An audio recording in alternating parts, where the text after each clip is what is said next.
Hello everyone and welcome back to Gamer Spotlight. I'm Master Zaib and I'm the host of this show. Now it's been a while since I did Gamer Spotlight, but I had lots of projects that I was working on, so I did not have the time. So one game especially made me want to do this show. That game is Dark Souls 2. Why this game? Why Dark Souls 2? Well, let's put it like this. Dark Souls 1 was sadistic, masochistic, frustrating, but fun as hell. It was one of the best games I played in my life, and definitely best action RPG game I played. The amount of satisfaction when you beat a boss, when you proceed to the next area, when you figure out the way to get back to connect to the previous location, when you light another bonfire, when you defeat hordes of enemies, it's just amazing. That feeling when you progress in this game is just undescribable. That was a downside for many players, the whole difficulty part. And I can totally understand that this game can really put you into insane asylum. It doesn't matter how old you are, it doesn't matter how calm you are. You can be the calmest person on earth. If you play Dark Souls, you can become insane person. If you follow our channel, then you know I started Let's Play Dark Souls 1, but due to recorder issues, I stopped doing it because it missed a couple of boss fights. It did not record, it stopped for no apparent reason, and I just let it go. Because I would have had to start the game all over again and then beat the same bosses to record it for you guys and all that. Awful lot of parts missing, so that's why I decided to abandon the project. It was just stupid to continue it. So enough about Dark Souls 1. Let's talk a bit about Dark Souls 2. Let's talk about the difficulty. I've read some comments and some articles that talk about new difficulty in easy mode for casual gamers. Okay, that could be a downside, but also an upside, because, well, I think, in my opinion, Dark Souls should stay with this difficulty as it is. Many games today offer variable difficulty, easy, normal, hard, super hard, ultra hard, blah blah blah, stuff like that. But in Dark Souls, difficulty is what makes this game so good.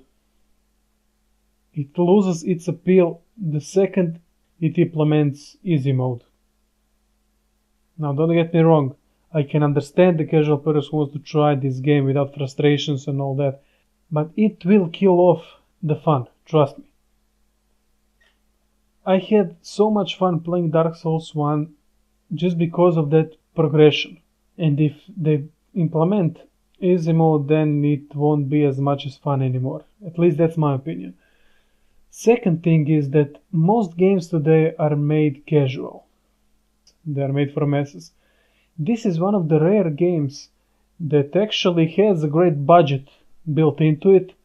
It is a AAA game, that means one of the high production cost games, and it targets a certain crowd.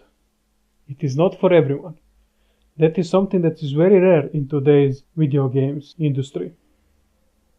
And I respect that. I hope more games are like that.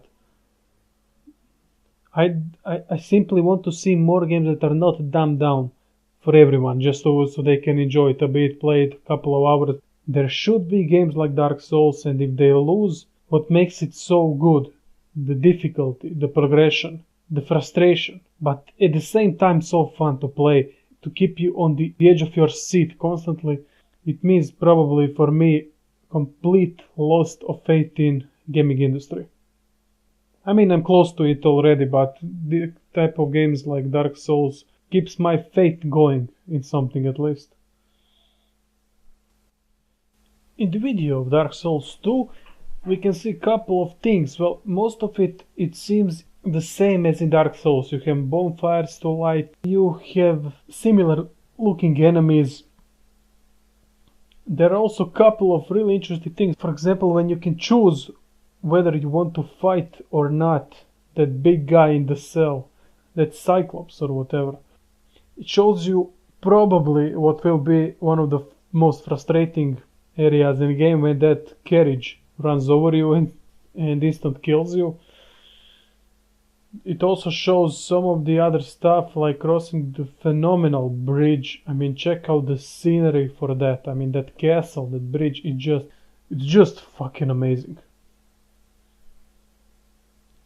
One thing I would like them to change in Dark Souls 2 is the accessibility. I'm not talking about difficulty, I'm talking about keeping the players familiar with items they have and with factions.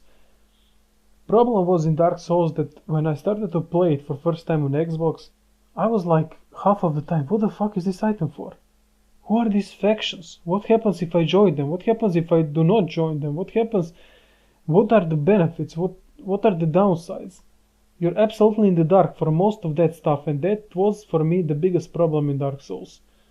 One thing that would prevent me from giving it a 10 out of 10.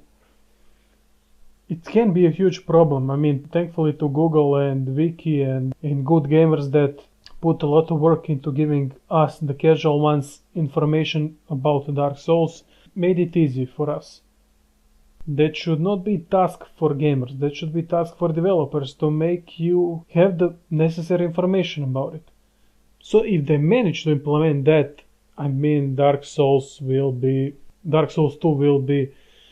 better than Dark Souls 1. They already said game world is twice the size of first Dark Souls. I mean, can you imagine twice the size of the Dark Souls game? That's just stupid. I mean, ridiculous. How big is going to that game be? I mean, it probably means there's going to be about 5,000 people checking into insane asylums 2 weeks after the game is out. Also probably 100,000 people selling the game after 3 or 4 days. And the rest of us will be, well, battling with the demons. I must admit I can't wait for it. It's going to be another soul-sucking experience, but hell, I'm going to love it. There's some information about this game coming out later this year or in 2014. I think it will be 2014, it makes more sense. So I just keep our fingers crossed that they correct the accessibility issue and make everything else the same. One more thing that I did not like was the character build. Not the development. I think it was great development with lots of stats, your choice how to make your character fight, but that was not the point. I'm talking about how the character looked like. They had some strange build. I mean, body build. They were like unproportional or something. It was really strange to look at them, right? I don't think I'm the only one who noticed that. They're quite strange looking, and I've seen that now in Dark Souls 2 that this character they were showing in gameplay, it seems they corrected that issue. It seems that they look more natural now. So we'll see when the game comes out. Anyway guys, thanks for watching this video. I hope you enjoyed it. Be sure if you did to like it, subscribe and leave a comment. See you in the next part.